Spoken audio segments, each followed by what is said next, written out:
केंद्रीय गृहमंत्री अमित शहा हे मुंबईमध्ये आहेत, मुंबईच्या दौऱ्यावर आहेत। मात्र अजित दादा हे यावेळी उपस्थित नाहीयेत आणि त्यामुळे आता चर्चांना उधाण आलेलं आहे। अमित शहांच्या मुंबई दौऱ्यामध्ये दादांनी दांडी मारली आहे। मुंबईत असूनही अजित पवारांची अनुपस्थिती, त्यामुळे आता चर्चांना उधाण आलेलं आहे।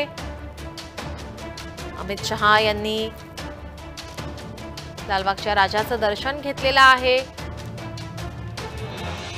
मात्र यावेळी अजित पवार हे अनुपस्थित असल्यामुळे चर्चांना उधाण आलंय।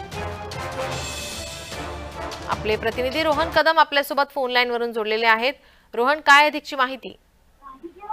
अगदी बरोबर आहे, कारण का अजित पवारांनी त्यांचा बारामतीचा दौरा जो आहे तो आटोपून मुंबईला धाव घेतलेली होती, परंतु मुंबईमध्ये गेल्यानंतर देखील त्यांनी जे आहे ते अमित शहांची भेटच त्यांची झालेली असल्याचं सध्या समोर येत आहे। काल सह्याद्री निवासस्थानी आणि त्यानंतर जे आहे ते मुख्यमंत्री एकनाथ शिंदे यांच्या निवासस्थानी जी आहे ती बैठक देखील एक झाल्याची माहिती मिळते, परंतु या बैठकीत अजित पवारांची अनुपस्थिती दर्शवली जाते। त्यामुळे मोठ्या प्रमाणामध्ये ह्या चर्चांना उधाण आलेलं आहे की नेमकं अजित पवारांच्या मनामध्ये दडलंय तरी काय, कारण का मागील काही दिवसांपासून अजित पवार जे आहेत ते स्वतःचा वैयक्तिक राष्ट्रवादी काँग्रेस पक्षाचा प्रचार केवळ करतायत, त्या ठिकाणी कुठल्याही पद्धतीने महायुतीचा प्रचार करत नाहीये। ते एकटा जाण्याच्या भूमिकेमध्ये आहेत का, हा प्रश्न देखील सर्वसामान्य आणि राजकीय वर्तुळामध्ये जे आहे ते मोठ्या प्रमाणामध्ये उपस्थित झालेला पाहायला मिळतोय। अजित पवार अमित शहा येत आहेत म्हणून मुंबईला पोहोचले खरे, परंतु त्यांची आणि अमित शहाची भेट झालेली नाही। कुठल्याही प्रकारच्या भेटीमध्ये आहेत अमित शहाच्या अजित पवार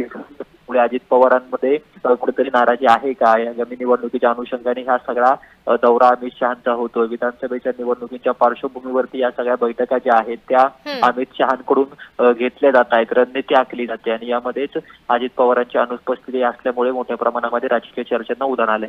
धन्यवाद रोहन, आपण दिलेल्या सविस्तर माहितीसाठी।